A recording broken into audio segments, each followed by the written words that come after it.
நிறைய பேருக்கு ஒரு பரந்த மனப்பான்மை எல்லாம் போச்சு. பரந்த மனப்பான்மை கிடையாது.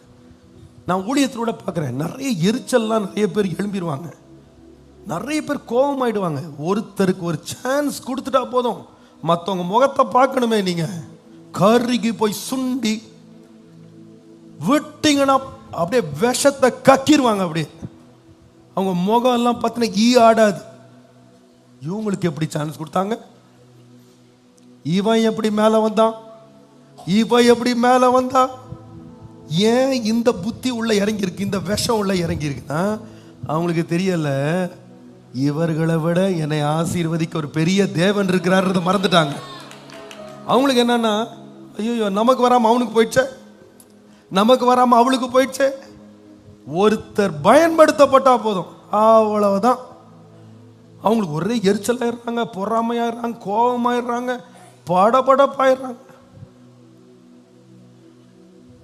உங்களுக்கு என்ன விசுவாசம் இல்லை தெரியுமா? என்னை ஆசீர்வதிக்க மனிதன் அல்ல, கர்த்தர் என்னை ஆசீர்வதிச்சா என்னோட போட்டி போடலாம் யாரும் முடியாது, என்னுடையதை யாரும் பறிக்க முடியாது, எனக்கு ஆண்டவர் நியமித்த இடத்துல யாரும் உட்கார முடியாது. கர்த்தர் என்னை ஆசீர்வதிக்க போதுமானவர். சாபம் முழுவதும் அந்த எண்ணத்துல தான் இருக்கணும். ஏதோ சொல்லுது, சந்தோஷப்படுறவங்களோட என்ன பண்ணிருங்க, துக்கப்படுறவங்களோட, ஆமா அழுகிறவங்களோட அழுதுருங்க, அதான் நல்லது. ஒருத்தர் சந்தோஷப்படும் போது பின்னாடி உட்காந்து முணங்க கூடாது, நோய் நோய் நோய் நோய் நோய்னு முணங்க கூடாது. முணங்குனா பிசாசின் ஆவி உள்ள இருக்குன்னு அர்த்தம். அவனுக்கு தான் என்னவோ திருட்டு புத்தி அவனுக்கு இருக்கும். நமக்கு வராது அவன் திருடிட்டானோ, நமக்கு வராது அவனுக்கு போயிடுச்சோ, அவன் உயர்ந்துட்டானோ, அவன் பெரியவன் ஆயிட்டானோ, அவன் உட்காந்துட்டானோ. எப்பா தாழ்த்துகிறதும் உயர்த்துகிறதும் கர்த்தரப்பா, நீனும் நானும் இல்லை. நம்ம பொறாமப்படுறதுனால யாரும் கீழே வர போறது இல்லை, நாம எரிச்சல் கொண்டதுனால யாரும் அழிய போறது இல்லை. அழிய போறது நாம தான். நாம கர்த்தருக்குள்ள எப்பொழுதும் சந்தோஷமா இருக்கணும். சவுல் ராஜாவை பாருங்க, அந்த சின்ன பையன் தாவீதை கர்த்தர் உயர்த்தி ஒரே ஒரு நாள் ஒரு வரி பாட்டு பண்ணாங்க. ஒரே வரி தான், தேஞ்சு போன ரெக்கார்ட் மாதிரி திரும்ப திரும்ப பண்ணாங்க. சவுல் கொன்றது 1000, தாவீது கொன்றது 16, சவுல் கொன்றது 1000, தாவீது கொன்றது திருப்பி திருப்பி பண்ணாங்க. அவ்வளோதான், எரிச்சல் ஆயிட்டாங்க. என்னடா இது, நம்மளை பத்தி ஒரு நாளும் பாடல, ஒரு நாள் ஒரு வரி பாட்டு அவனால் தாங்க முடியல, அவ்வளவுதான், எரிச்சல் ஆயிட்டான். இன்னும் ராஜபாரம் மட்டும்தான் அவனுக்கு மீந்திருக்கான். கடைசியில் அதுவும் போச்சு. இவன் ஒழுங்கா தான் வேலையை பார்த்திருந்தா இவனுக்கு ஏன் இந்த அலக்கழிப்பு, ஏன் இந்த பிரச்சனை? ஆண்டவரே என்னையும் அவனை போல ஆசீர்வதிங்க ஆண்டவரேன்னு கேட்டிருந்தா கர்த்தர் ஆசீர்வதிச்சிருப்பாரு. ஆனா எரிச்சல் ஆயிட்டான். காயினை பாருங்க, தம்பி வந்து ஆசீர்வதிக்கப்பட்டானா, அவன் கொண்டு வந்த காணிக்கைகளை கர்த்தர் ஆபேல் ஒன்றும் செய்யல, அவன் கொண்டு வந்து கொடுத்ததை கர்த்தர் அங்கீகரிச்சிட்டார். அவ்வளவுதான், முகம் மாறி அவன் வந்து எரிச்சல் அடைஞ்சு அவனை கொன்னே போடணும்னு திட்டம் பண்ணான். கடைசியில் ஒரு நாள் ஓடுறாங்க, என்னை காண்கிறவன் கொன்று போடுவான் அப்படின்னு ஓடுறான் தேவ சமூகத்தை விட்டு. எதுக்குப்பா அவனுக்கு இந்த நிலைமை? கொலைகாரனா மாறினா. ஆண்டவர் சொல்றார், நீ நன்மை செஞ்சினா உனக்கும் மேன்மை இருக்கு.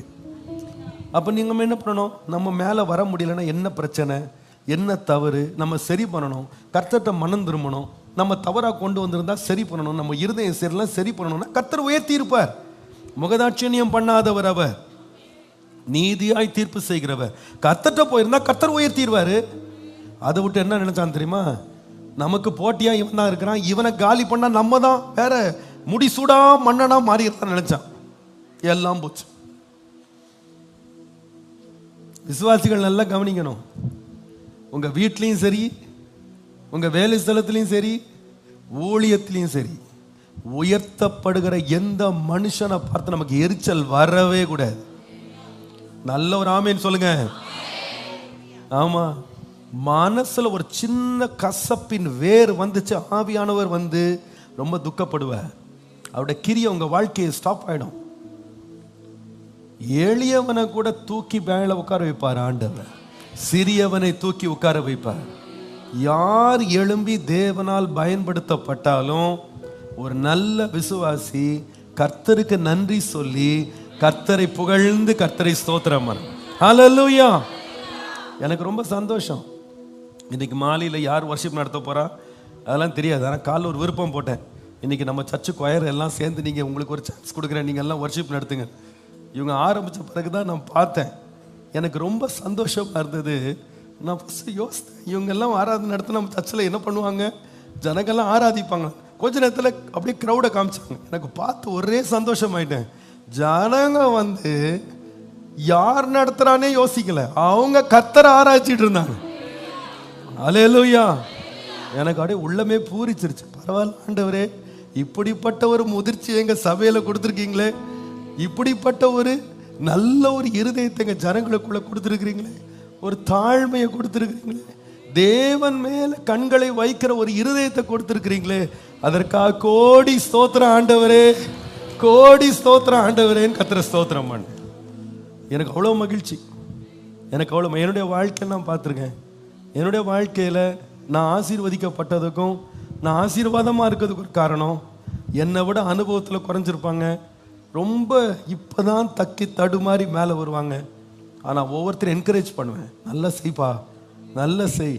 சில வேளையில் எல்லாத்தையும் செஞ்சு முடிச்சுட்டு வந்து நிற்பாங்க, அண்ணே நான் என்ன தப்பாக பண்ணேன் சொல்லுங்கள், ஏதாவது மாற்றிக்கிடுமா சொல்லுங்கள். இன்றைக்கி கொஞ்சம் நாளைக்கு முன்னாடி யூத்லேருந்து வர்ஷிப் நடத்துனாங்க. முடித்த உடனே வந்து, அண்ணா நீங்கள் தயவுசெய்து எங்கிட்ட சொல்லுங்கள், நான் என்ன தப்பு பண்ணோம், நான் எங்கேயாவது தப்பாக பேசிட்டேன்னா எனக்கு சொல்லுங்கள். நான் சொன்னேன், இன்றைக்கி தான் முதல் முறை பண்ணியிருக்கிற, அதனால உங்ககிட்ட சொல்ல வேண்டியது நிறையா இருக்குது, ஆனால் இப்போ வேண்டாம், நீ போ, இன்னொரு நாள் சொல்கிறேன். ஆனால் நீ ரொம்ப சிறப்பாக பண்ண, வெரி குட், கர்த்தர் உன்னை ஆசீர்வதிப்பார். நான் அப்படி ஆண்டவர் கிருபையினால எல்லாரும் என்கரேஜ் பண்ணி ஒவ்வொருத்தருக்கும் அவங்களுடைய திறமைகள் தாளந்துகளை பார்த்து அவங்கள பயன்படுத்தினதுனால இன்றைக்கு கர்த்தர் இந்த ஊழியத்தை மிகவும் ஆசீர்வதித்திருக்கிறார். அநேகருக்கு ஆசீர்வாதமாக வச்சிருக்காங்க. நான் கர்த்தருடைய கிருபையில் நான் என்னுடைய பாலிசி ஆண்டவர் எனக்கு கற்றுக் கொடுத்தது. ஆண்டவர் கிருபையினால யாரையுமே நான் என் போட்டியாக பார்த்ததே கிடையாது. நான் மனம் திறந்து கர்த்தருக்கு முன்பு கரங்களை உயர்த்தி சொல்கிறேன், கர்த்தர் அறிவார். யாரையுமே நான் போட்டியாக பார்த்ததில்லை. யார் தேவனால் பயன்படுத்தப்படுறதை பார்த்தும் பொறாமப்பட்டதே கிடையாது.